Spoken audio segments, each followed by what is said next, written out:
It's now time for an ArrayList challenge. The challenge is to create an interactive console program with a menu of options as shown here and functionality that I will describe now. Using the scanner class, solicit a menu choice 0, 1 or 2 and process the item accordingly. 0 to quit the program, 1 to prompt the user for a comma delimited list of items to add to a list, and similarly, if the user enters 2, prompt them for a list again comma delimited to remove from the same list. The list will be a grocery list and should be an array list. You should use methods on the array list to add items, remove items, check if an item is already in the list, and print a sorted list. You should print the list, sorted alphabetically, after each operation. You shouldn't allow duplicate items in the list. So that's the challenge. See how you get on with it.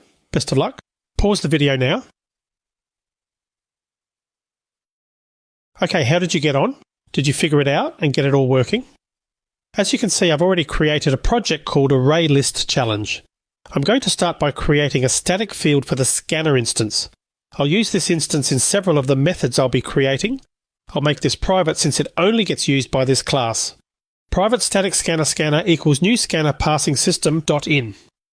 Next, I want to create the method that displays the menu options. I'll call the method printActions. For this, I'm going to take advantage of Java's text block feature. Private static void printActions string text block equals triple quotes, and triple quotes to end the text block, print out text block with a space at the end.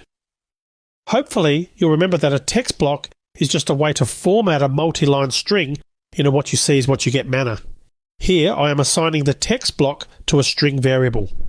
I'm going to paste the menu items from the text file menu.txt attached to the resource section of this video. I'm going to paste it on the line with the second set of triple quotes just before them. You can type out the menu if you don't want to download the menu text file. Notice I've got the last 3 double quotes immediately after the last bit of text. This is on purpose, so I won't have an extra new line included. When the user enters input, I want it to be entered on the same line as this prompt. I'm also adding an extra space when I print this out because the text block removes all trailing spaces. This one extra space helps separate the input from the prompt. Okay, now back to the main method. I'm going to create a while loop. For each iteration, I'll show the menu items, then grab an integer from the user. Boolean flag equals true. Start a while loop based on flag. Invoke printActions. Switch on integer.parseInt with scanner.nextLine as the argument. Default switch expression arrow, flag equals false. First, I create a Boolean flag and set it to true. I set this to false in the default action of the loop if the user enters something other than 1 or 2. Right now, if any number is typed in, including 1 and 2, that will be the case, but I'll add some extra case options shortly.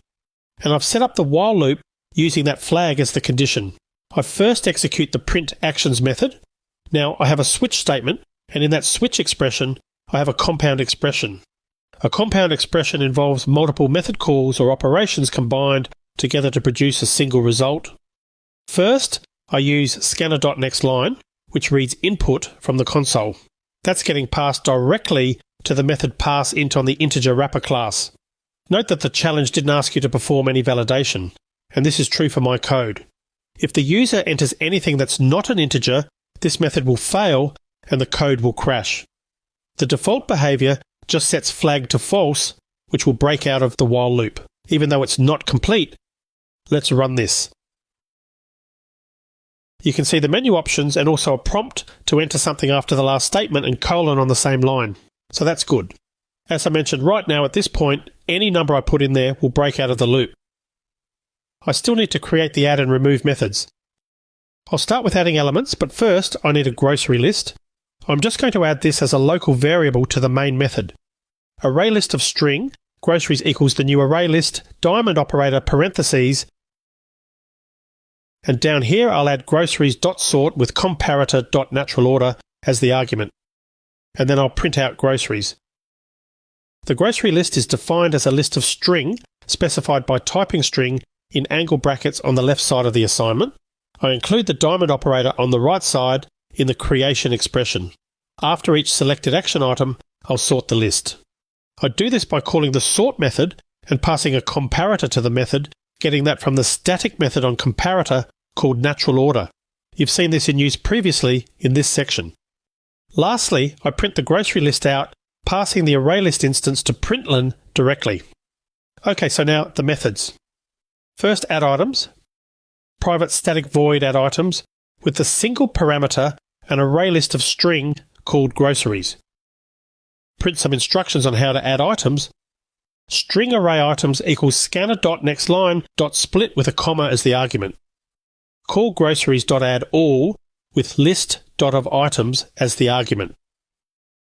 The first thing I'm doing is to prompt the user to enter a list of items. They can enter the items on a single line separated by commas.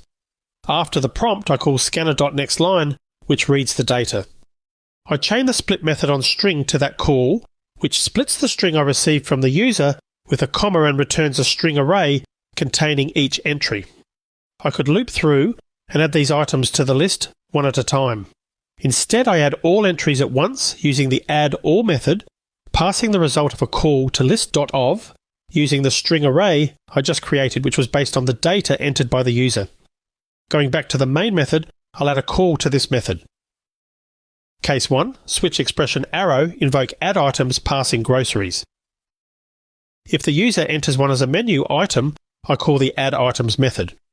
Remember, with this enhanced syntax for the switch statement, there is no need for break statements. The enhanced switch doesn't have the problem of fall through, like the traditional switch statement does, so the flag isn't going to get set to false if the user selected option 1. Okay, so let's test this out. We get the first prompt, and I'll enter 1. Now I'm prompted to enter some items separated by commas. I'll add eggs, milk, cereal, bananas, cheese and ham.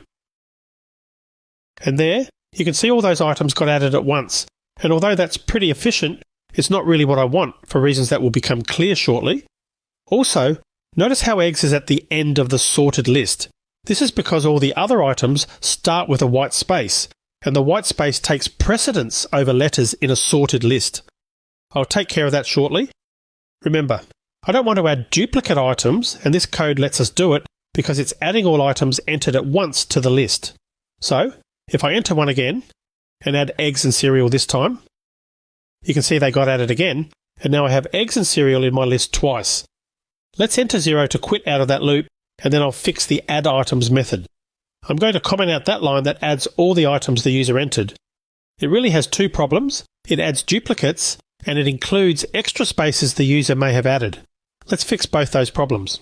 I'll use an enhanced for loop to go through the items entered by the user. String trimmed equals i.trim. Check if groceries.indexOf with trimmed as the argument returns a number less than 0. If that is the case, invoke groceries.add to save the entry. I'm replacing the code that added all the items at once with this for loop. The first thing I'll do is trim the array element, getting rid of leading and trailing white space if the user included any in their comma delimited list. Then I check if that element is already in the list. I'll keep this code simple, just checking for a match on exact case using the index of method on the groceries list. If I don't find a match signified by a value returned less than 0, I add the trimmed item to groceries. I'll rerun this using the same test data as before, selecting 1 and then entering eggs, milk, cereal, bananas, cheese and ham. You can see they get added, so I'll select 1 again and enter eggs and cereal this time. Those don't get added, which means the duplication check is working. Pressing 0 will get us out of that loop. Now it's time to write the remove items method, which will look a lot like the add items method. I'm going to copy and paste that method, then rename it to remove items. I'll change the user's prompt from add to remove items. I'll also delete the commented outline. And I'll change groceries.add to groceries.remove in the for loop, but I'm going to remove the surrounding if block. I'll add a call to this method in the switch statement. Case 2 switch expression arrow, call remove items passing groceries. And now I can test all my menu options. I will start again with 1 and enter that same list of items, eggs, milk, cereal, bananas, cheese and ham. Now I'll enter 2 and I'll enter eggs and ham. And there you can see my list no longer has those 2 items, so my remove method worked there, and 0 will quit the program. That's it for the ArrayList challenge, and I hope you got a lot out of that. The ArrayList class offers a lot of very useful functionality like adding and removing elements, finding elements, clearing a list, and so on. In the next video, we'll move on to another type of list, the linked list. I will see you in that next video.